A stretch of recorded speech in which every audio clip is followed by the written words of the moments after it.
in which our lovers begin to learn the consequences of their actions.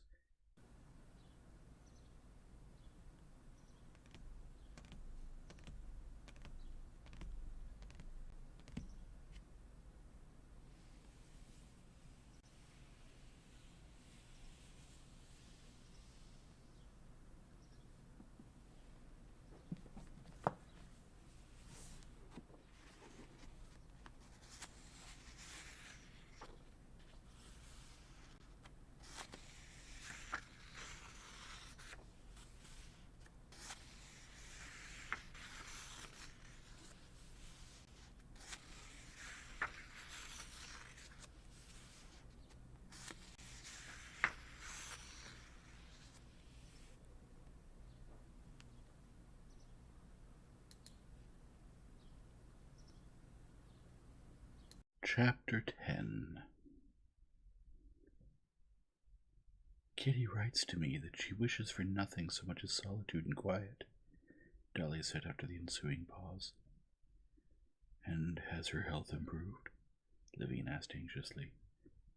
Thank God she's quite recovered. I never believed she had anything wrong with her lungs. Oh, I am very glad, said Levine, and it seemed to Dolly that there was something touching and helpless in his face as he said it, and silently looked at her.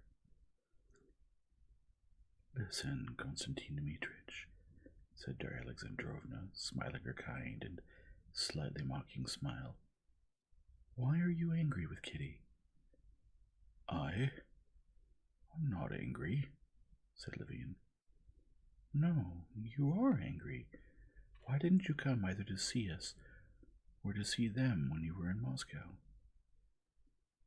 Darya Alexandrovna, he said, blushing the roots of his hair, I'm even astonished that you, with all your kindness, don't feel it. Aren't you simply sorry for me, since you know? What do I know? You know that I proposed and was refused, said Levine, and all the tenderness he had felt for Kitty a moment before was replaced in his soul by a feeling of anger at the insult. Why do you think I know? Because everybody knows. There you're mistaken. I didn't know, though I guessed. Ah, well, now you know. I knew only that there was something, but Kitty never told me what it was. I could see that there was something that tormented her terribly, and she even asked me never to speak of it. And if she didn't tell me, she didn't tell anybody. But what happened between you? Tell me. I've told you what happened. When was it? When I last visited you. And you know, I shall tell you, said Darya Alexandrovna, that I'm terribly, terribly sorry for her. You only suffer from pride. Maybe, said Levine, but... She interrupted him.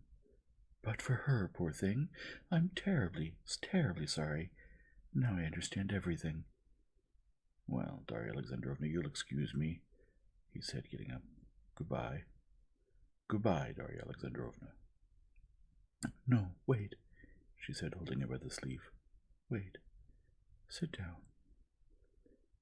Please, please, let's not talk about it, he said, sitting down at the same time, feeling a hope he had thought buried, rising and stirring in his heart.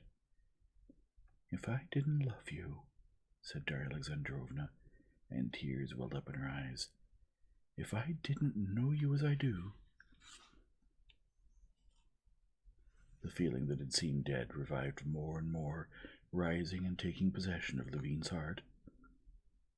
Yes, I understand everything now, Darya Alexandrovna went on. You can't understand it. For you men who are free and can choose, it's always clear whom you love, but a young girl in a state of expectation, with that feminine maidenly modesty, a girl who sees you men from afar, who takes everything on trust, a girl may and does sometimes feel that she doesn't know who she loves or what to say. Yes, if her heart doesn't speak. No, her heart speaks, but consider, you men have your eye on a girl. You visit the house, you make friends, you watch, You wait to see if you're going to find what you love, and then, once you've convinced of your love, you propose. Well, it's not quite like that. Never mind. You propose when your love is ripened, or when the scale tips toward one of your two choices. But a girl isn't asked. She's expected to choose for herself, but she can't choose and only answers yes or no. Yes, thought Levine, a choice between me and Vronsky. And the dead man reviving in his heart died again, and only weighed his heart down painfully. Darya Alexandrovna, one chooses a dress that way, or I don't know what purchase, but not love. The choice had been made, and so much the better, and there can be no repetition. Ah, pride, said Darya Alexandrovna, as if despising him for the meanness of this feeling compared with that other feeling which only women know. At the time you proposed to Kitty, she was precisely in a position where she could not give an answer. She hesitated between you and Vronsky. Him she saw every day. You she had not seen for a long time. Suppose she had been older. For me, for example, there could have been no hesitation in her place. I always found him disgusting, and so he was in the end. Levine remembered Kitty's answer. She had said, "No, it cannot be." We will repeat that sentence because of the train. Levine remembered Kitty's answer. She had said, "No, it cannot be." "Darya Alexandrovna," he said dryly, "I appreciate your confidence in me, but I think you're mistaken. I may be right or wrong, but this pride that you so despise makes any thought of Katerina Alexandrovna impossible for me. You understand? Completely impossible. I'll say only one more thing. You understand that I'm speaking of a sister whom I love like my own children.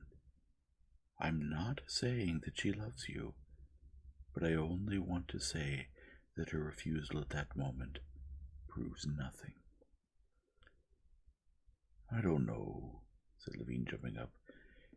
"If you realized what pain you're causing me, it's the same as if your child were dead, and you were told he would have been like this and that, and he might have lived, and you would have rejoiced over him, and he's dead, dead, dead." "How funny you are," Darya Alexandrovna said with a sad smile, despite Levine's agitation. "Yes, I understand it all now," she went on pensively. "So, you won't come to see us when Kitty's here?"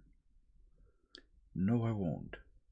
Naturally, I'm not going to avoid Katerina Alexandrovna, but wherever possible, I'll try to spare her the unpleasantness of my presence."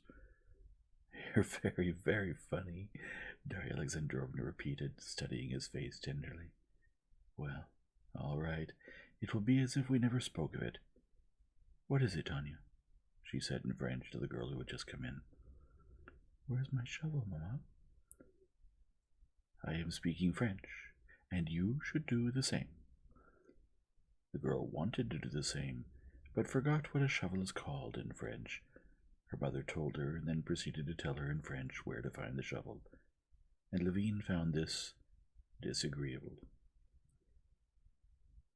Now everything in Darya Alexandrovna's house and in her children seemed less nice to him than before.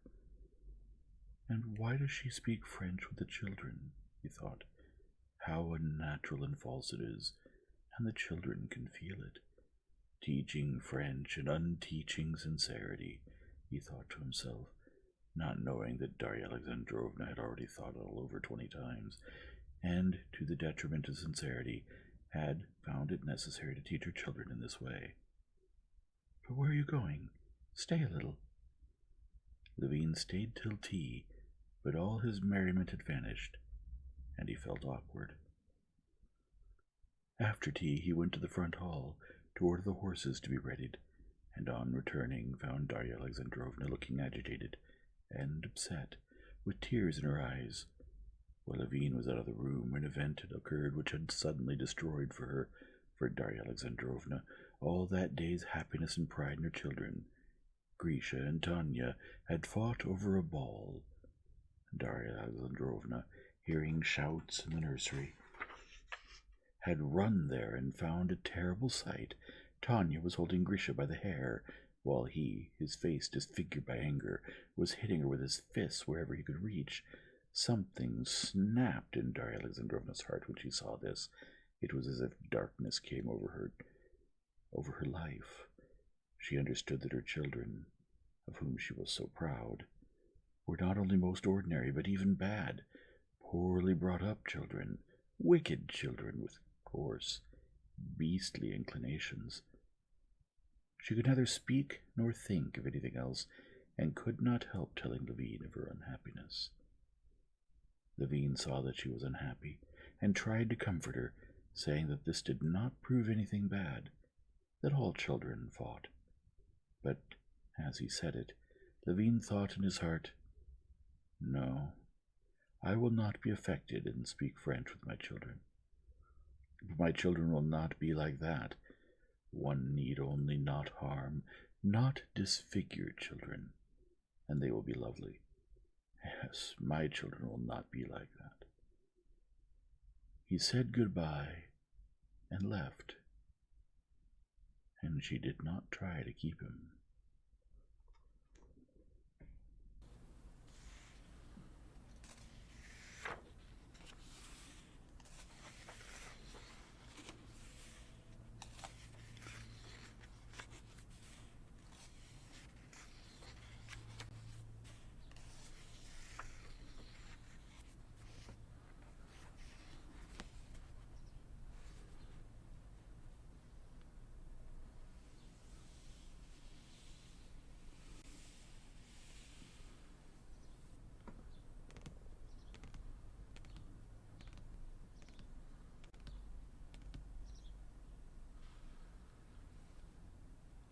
If you enjoy this format, please leave a like and subscribe and return tomorrow for the next chapter.